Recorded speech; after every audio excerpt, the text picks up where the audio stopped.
महेंद्र दीवान की ये कहानी है। उसने बीए तक का अभ्यास किया हुआ था और वो उत्तर प्रदेश का रहवासी था। स्वभाव में मिलनसार होने के कारण मैं बहुत ही जल्द दोस्त बना लेता हूँ। फेसबुक पे मुझे एक दोस्त मिला। उसने मुझे मुंबई घूमने के लिए आमंत्रित किया। मुझे पहले से ही मुंबई जाने की बहुत ही इच्छा थी, इसलिए मैंने मुंबई जाने का पक्का किया।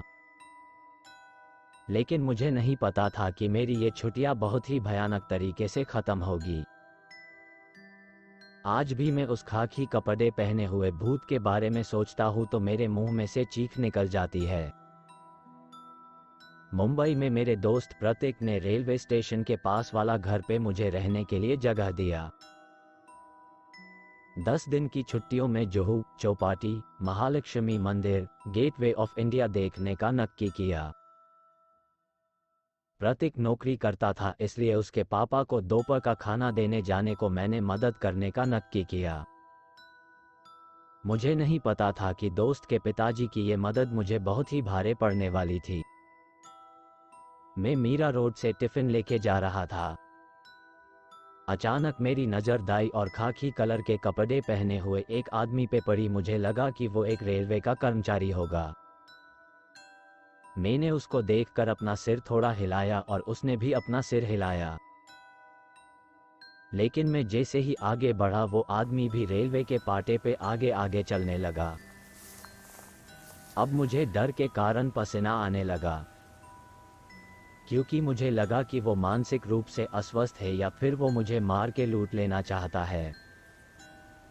मैंने अपनी चलने की स्पीड बढ़ाई तो उस आदमी ने भी मेरे साथ दौड़ने लगा। दौड़ते दौड़ते अचानक उसने एक पत्थर उठा लिया और दूसरे हाथ में पहले से ही एक लकड़ी थी। जब वो पत्थर लेने के लिए नीचे झुका तब उसकी पीठ मेरी ओर हुई तो मैंने देखा कि उसकी पीठ पे मांस के टुकड़े लटक रहे थे और खून की धार बह रही थी। तब मुझे पता चला कि मेरी उसके साथ मुलाकात हो चुकी है। अचानक ट्रेन की सीटी बजी और सीटी बजने के साथ ही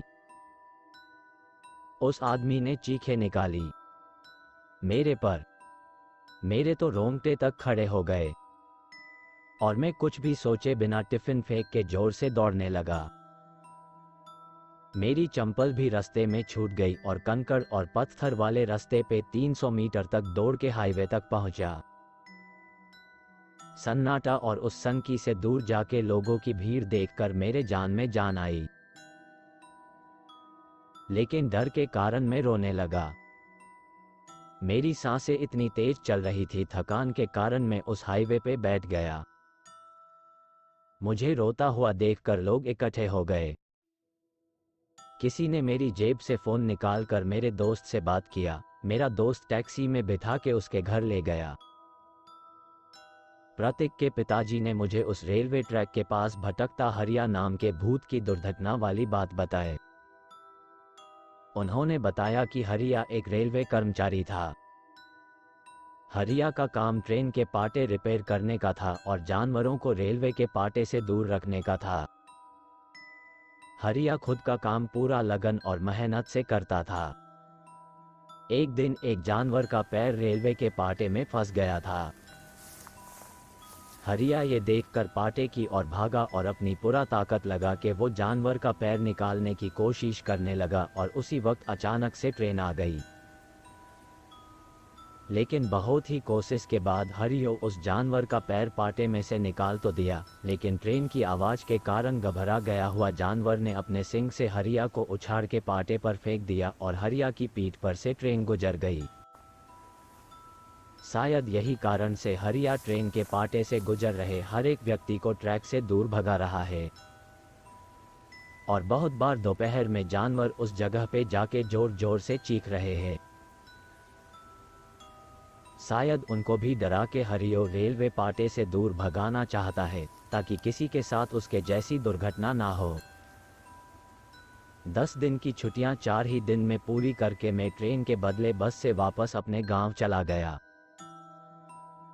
हरिया का भूत शायद अच्छे इरादे से लोगों को डरा रहा होगा, लेकिन उसको देखने का मेरा अनुभव मुझे आज भी डरा देता है।